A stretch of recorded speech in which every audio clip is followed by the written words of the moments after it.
This episode of the Fairway to Retail Success is brought to you by AGM vendor partner T-Commerce, the online retail solution for golf facilities. Give your members 24/7 shopping with no inventory risk. Visit tcommerce.shop to learn more. Now, back to today's episode. Hello, everyone, and welcome back to the Fairway to Retail Success in AGM podcast. I'm your host, Justine Cook, the AGM's Director of Membership and Education. Today, I'm thrilled to be joined by Aimee Ganote, Director of Retail at Capital City Club in Atlanta, Georgia. Aimee began her journey in the golf industry in 2007 as a sales representative for Sport Haley, Ben Hogan, and Verdina, after spending years as a kindergarten teacher.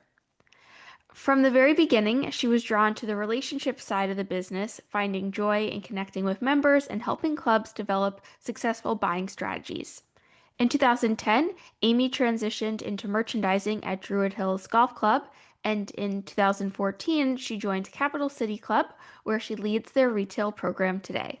Aimee is known for her heart for people, her thoughtful leadership, and her commitment to mentoring others. She treasures the strong relationships she's built with both members and her dedicated team. Aimee, thank you so much for joining us today. Oh, thank you. Thank you so much for having me. That was such a very nice, warm welcome. Thank you. Wonderful. So I know I touched on some of your career touch points, so to speak, but how did you first get started in golf and what led you to your current role at Capital City Club? Yeah, very good question. So there was a family friend at the time that was in the golf industry and made that introduction to me on the sales side. So got into that role and did that for about 3.5 years. As you said, I was with Sport Haley, Ben Hogan, Verdina, which was like a really niche boutique brand that I loved. But I had 2 still do. My 2 boys at the time were just so active, Matthew and Mitch, and it was just hard to cover Alabama, Georgia, parts of the Panhandle, and just to be gone. So I wanted something that just kept me at home every night. This opportunity at Druid Hills came open, and a friend said, "Hey, you should look into that. You love doing truck shows and things that most reps don't enjoy doing, but I just love talking to other members and helping them put together things." So I went to Druid Hills. The general manager at the time, Jim Story, was hiring their very first merchandise manager. And he took a chance on me because I certainly did not have a buying merchandising background, but thank goodness that he did.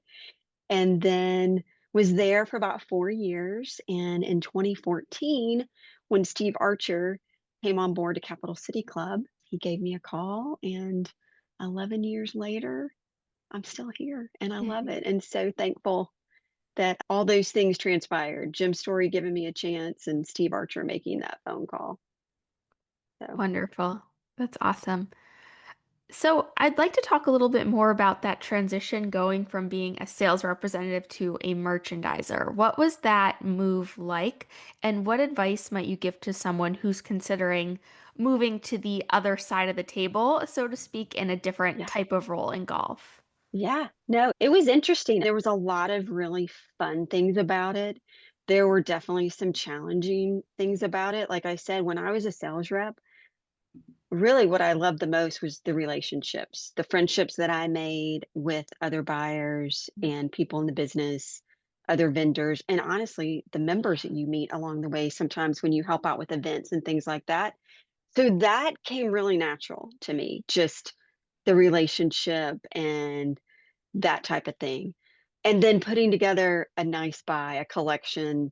I feel like I have a pretty good taste in merchandise and apparel, so that kinda came a little bit easier, but the biggest challenge I think for me was, like, the business side of it. Like, there are inventories, there are invoices with deadlines, there are cost of goods that you have a budget to meet, and I would say that was probably the biggest transition was figuring that side of the business. It's not just buying and visual merchandising and interacting with the members, your customers, and your team. I had a really amazing CFO at Druid Hills that just took me under his wing, and he saw that I was interested and wanted to be successful on that side of it when we're talking about budgets and things like that. And so he would spend probably as much time as I would dedicate to him. He would say, "Come up anytime." So I would just go up to his office and we would talk about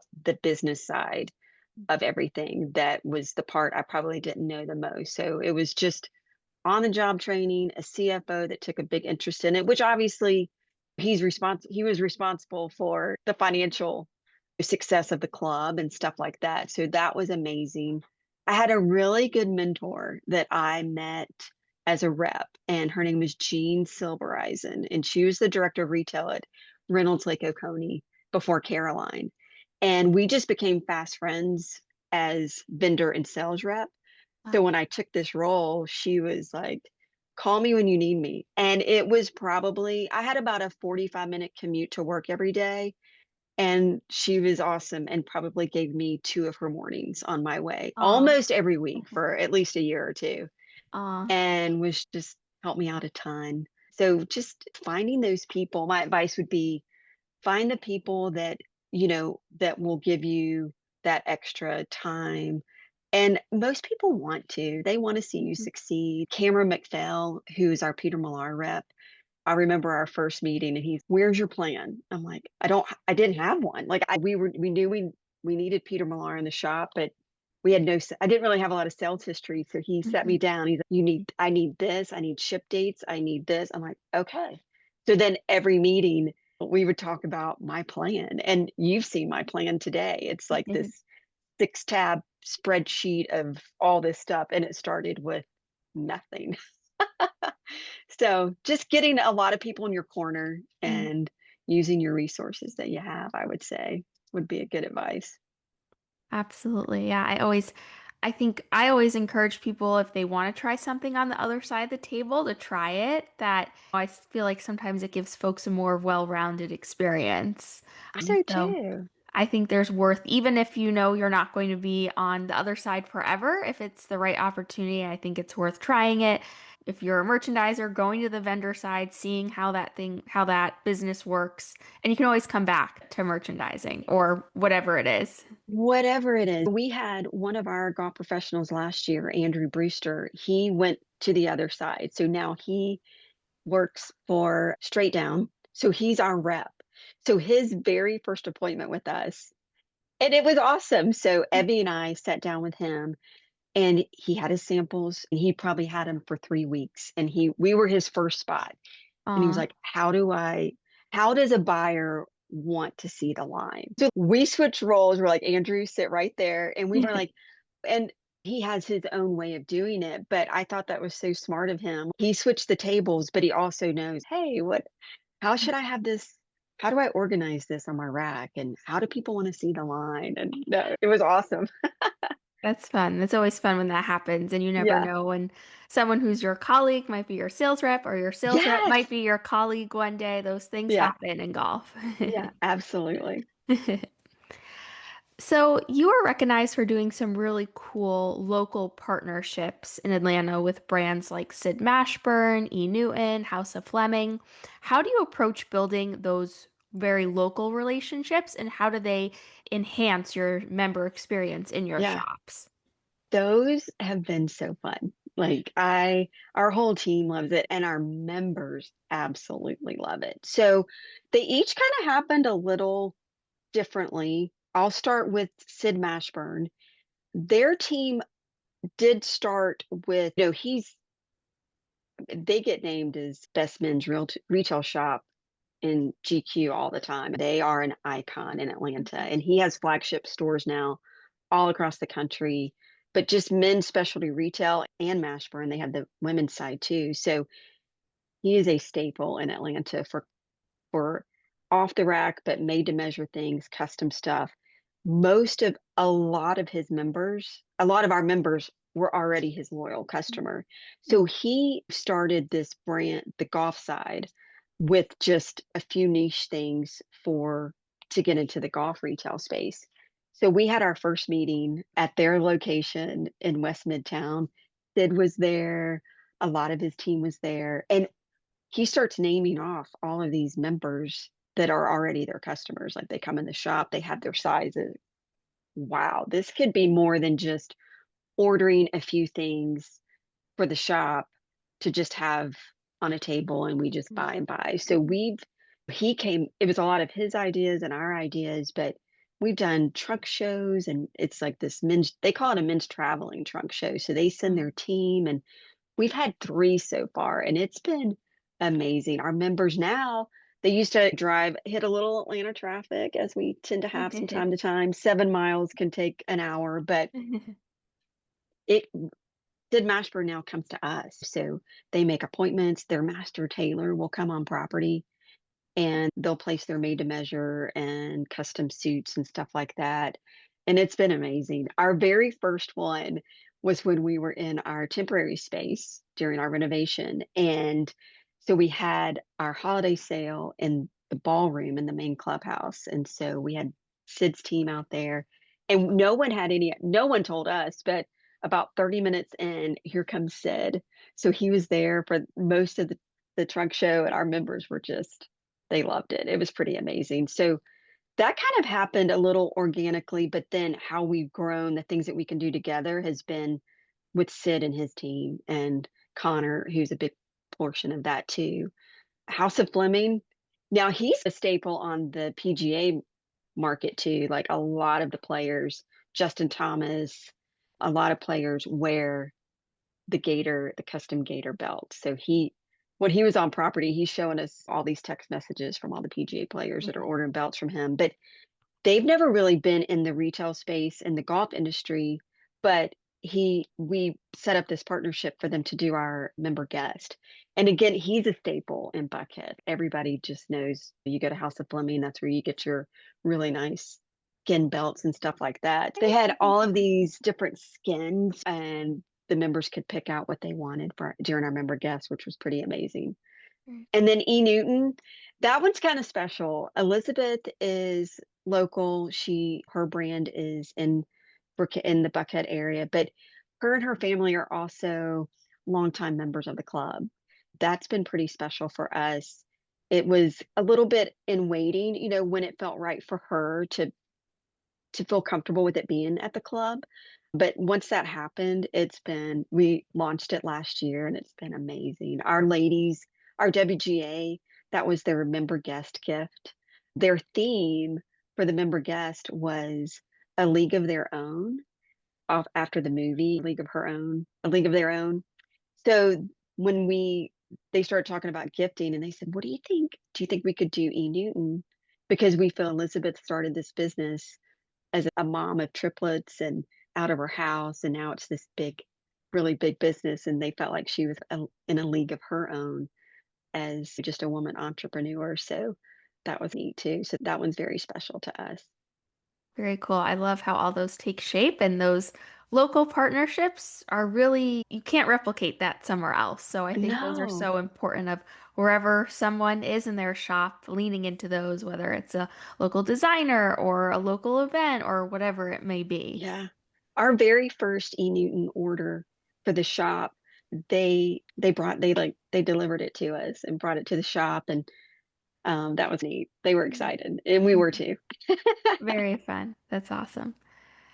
So, outside of those more local partnerships and vendors, how do you identify and bring in new brands or products that feel fresh for members? So, what's your Yeah. approach when you're considering bringing in a new offering into your retail mix there? Yeah. I would say one of the biggest things that we do, we listen to the members and our mem we I feel like our whole team has such a good relationship with our members and we have such a supportive membership with our golf operation and the retail operations.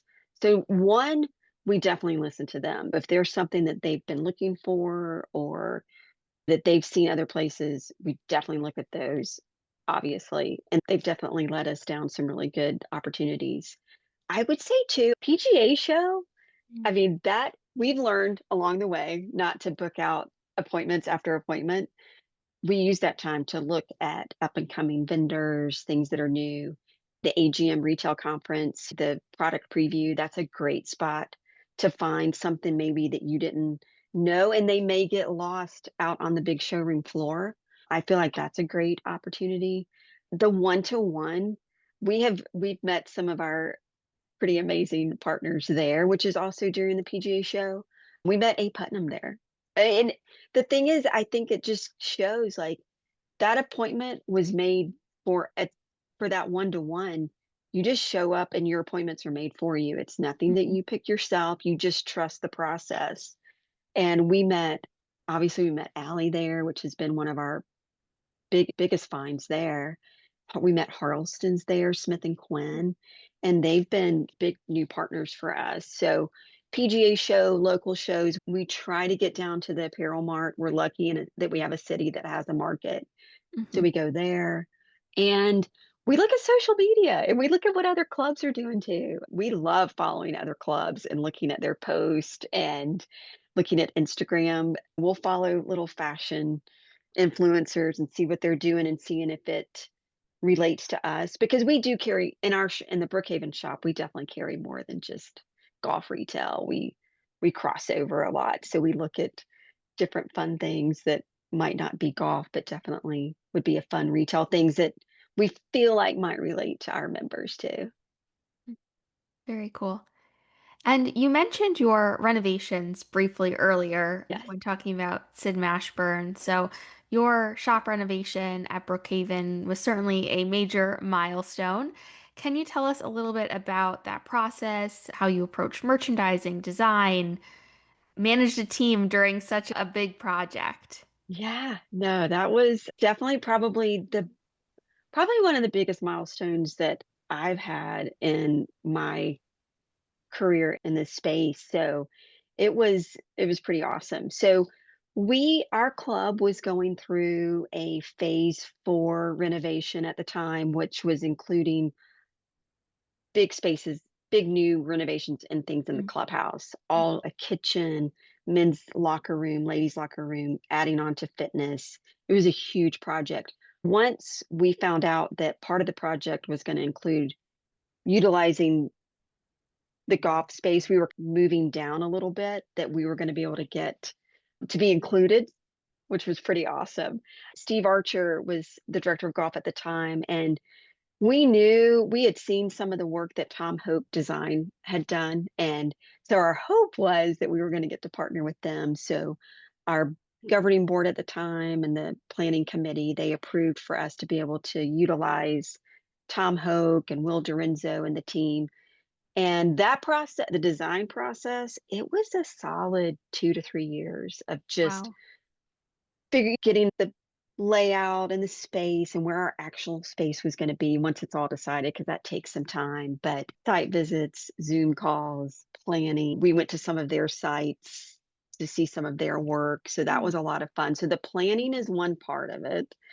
Then once ground breaks and during your renovation, you'll know if you get to stay in your current space or if you have to relocate. We had to exit. Several months before that, we made plans of temporary spaces, which were trailers. And we had a trailer for our golf shop and for our office spaces. So they were side by side. So we planned that out. We were in there for 2 years, and it was wow. funny, like, at the time when we were in it, you really didn't think, "Oh, this it really wasn't that bad, but everything was great," and then the minute we got out of it, it was like, "Oh my god, that was not easy." I think I counted that we moved out in and out of the shop a total of 10 times, Wow. because we moved in, then we did 2 holiday sales that were in we moved into the ballroom, and we took over that for about a month. So it was Oh, wow. moving in initially, moving out, then moving back, then moving out, moving back. And so it was a lot of all hands on deck. So we had the Mhm, 2 trailers, we had a pod that we kept shipments in. Our sales still remained okay, believe it or not. mm, I think being able to do that holiday sale mm, every year, that definitely helped. But we were up on the top of the range, so the members actually, they pop in there, they just come in the trailers and hang out with us, and we try to keep it as normal as possible, just mm. at a smaller scale. Sure. But it was awesome. Every all of our team members just they just acclimated. Everybody was we were crammed in there.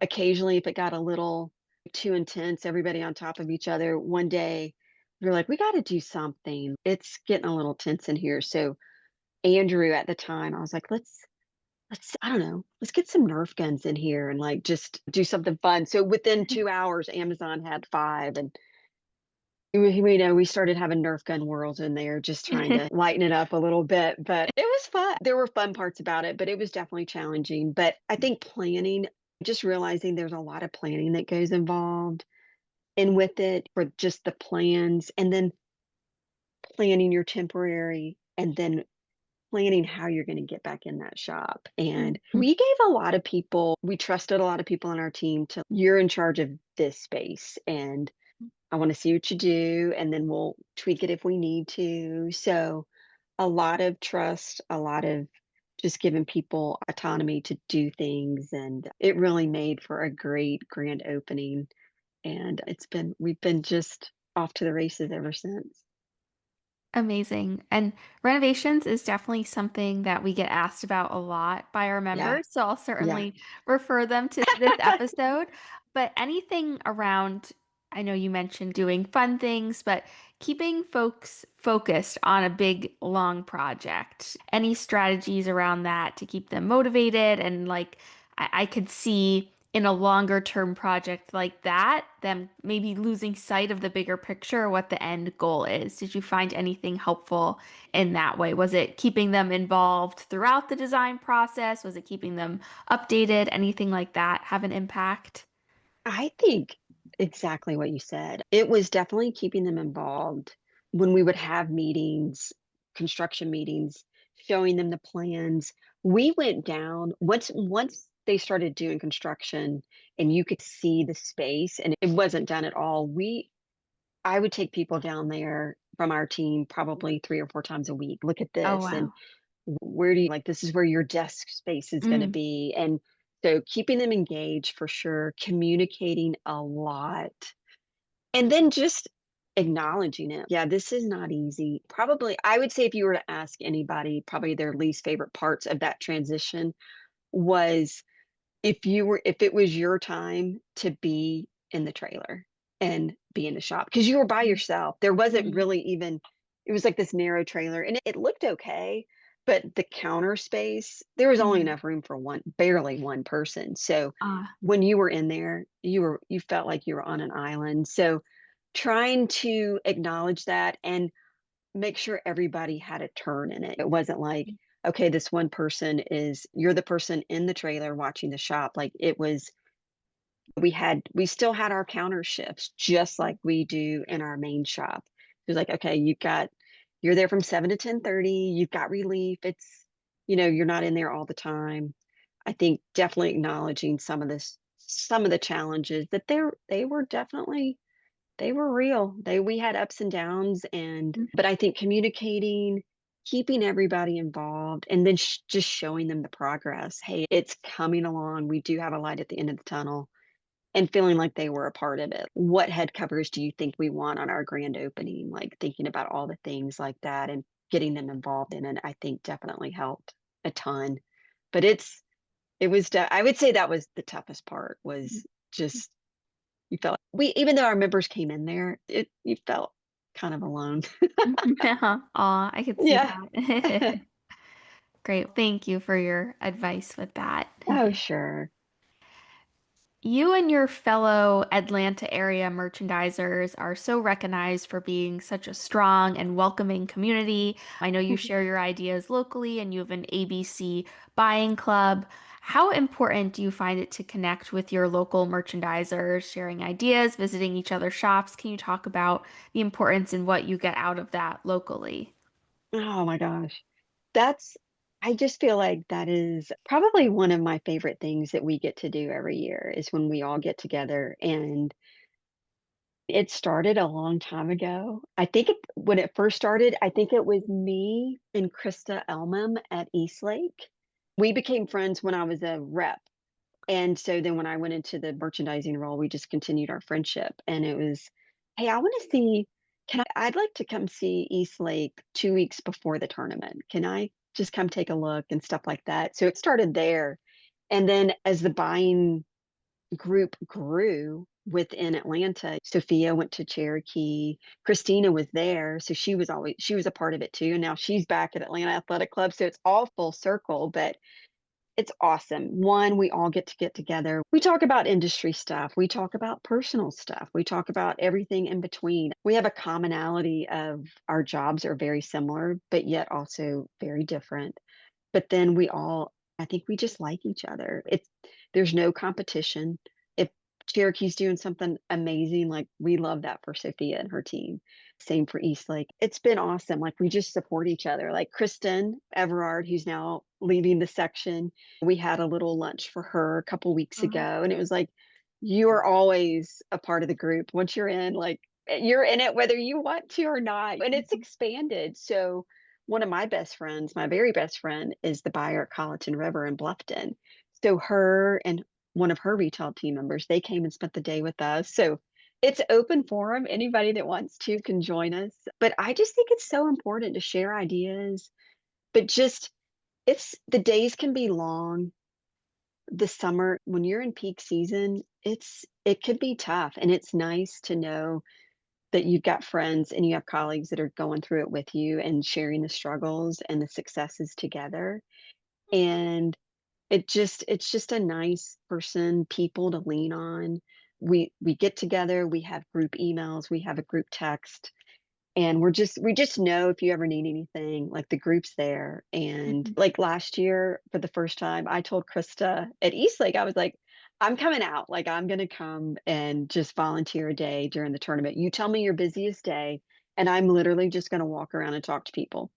And so now, like, other our other group of ABCs, they're like, "We wanna come too." Just helping her. That's a local tournament. It's such a treasure at Eastlake. It's so special, and we all wanna go there and just share in Krista's success and all the planning that she does to make that week so awesome in her shop, and it was so much fun. So, it's just a great support group, and, I think you can think that it's just too busy to do it, and it can be. Sometimes when we're trying to coordinate schedules, it's hard to get it together, but it's worth it. It's worth it to go out and to have a your team here that supports you. It's not just us going to lunch. It's us getting together, or it's not us just going to Atlanta Athletic Club to see their operation. It's we need it. Sure, I could see that being especially valuable for merchandisers who maybe are a one of at their team if they're not Yeah. at a bigger shop where they have other merchandisers to bounce ideas off of. If they're at a smaller shop or Yes. a newer merchandiser, they're having a community to share ideas with. It is so important, and it just hits the recharge button a little bit, Mm, fills your tank up. mhm. Okay, that was good. Yes. Feels good. Yeah. Yeah. What advice might you give to other merchandisers in other areas of the country who might be looking to foster that kind of local collaboration? Maybe they know a few merchandiser in their area, but don't really have an organized way of communicating or sharing ideas or meeting up. What advice might you give them? I would say just send the first email. Like I said, when we started, it was me and Krista from Eastlake, and it just kinda blossomed bigger than that. And include whoever, make it open, but just starting that first email communication, like, "Hey, I have this idea. What do you think? Mm. Anybody interested?" And some people may not be, and that's okay. I think that's important to know too. It doesn't mean anything, that you're not aligned or you're not friends. It's just maybe that's just not something that they can carve into everything else that they have going on. So I think just starting that first reach out, and it may just be two of you for a little bit, Mhm. or three or four, but it will eventually grow, and it'll just be something. It's as much of a resource to the person that started it as everybody else that's included too. And there's times that advice would be, you may organize something at a club. Hey, let's go visit Cherokee or something like that, and not everybody can go. And that's okay. You'll catch us on the next time, and just keep Sure, doing it. sure, It'll grow, but sure. it may And start small. sure. And one thing I once attended a seminar on like mentorship programs, and I feel like this kind of aligns is it's not doesn't need to be all things for all people all at the same time. Yeah. So not everyone maybe needs the same thing from it at the same time. They might be in a really busy season going through a Yeah. renovation or something where they're not able to carve out that time, but that doesn't mean a year from now, or if they end up hiring an assistant merchandiser who might Yeah. need it. And not everyone needs to be a part of the same programs all at the same time. So Exactly. it can flex to the needs. Totally flexible and fluid. That is funny. I forgot about this. So one of the ABC groups to get-togethers was they all came here during part of the renovation. So our Oh, wow. director of engineering gave us all a tour. Like there were things everywhere. We had Krista from Eastlake was pregnant. Kristen had just started. Sophia was here. I think Evie. I don't remember who else, but like we had on hard hats and we were walking Oh, around. Like it was, it's that's just, awesome. and it was so Mhm. awesome for them to see everything that we were going through. And they were as excited for us as we were. So it was fun. Very cool. Very cool. And finally, as we start to wrap up here, what's next for you and for Capital City's retail program? Are there any new initiatives or partnerships or general retail things you have going on that you're excited about in the coming year? Yes, we have a lot of fun things coming up. I actually spoke with Alex Messenger, who's our director of golf now. He's been with us since 2024, right as we had our grand opening. And I said, okay, I've got a question on for the podcast. And we both were aligned in the fact that this year, so our Crabapple location has been we closed last August for a complete course renovation. So the reopening is going to be in around October of this year of 26. So one thing that's ahead for us, retail team and golf ops team, is the reopening of our Crabapple relocation, which is about 30 miles north of Okay. Brookhaven for us. It's a second property, but we are so excited to have that course back and the shop back, and just to have that. We want the grand opening to just be wow and special for the members. And so we're just trying to plan every detail and just have that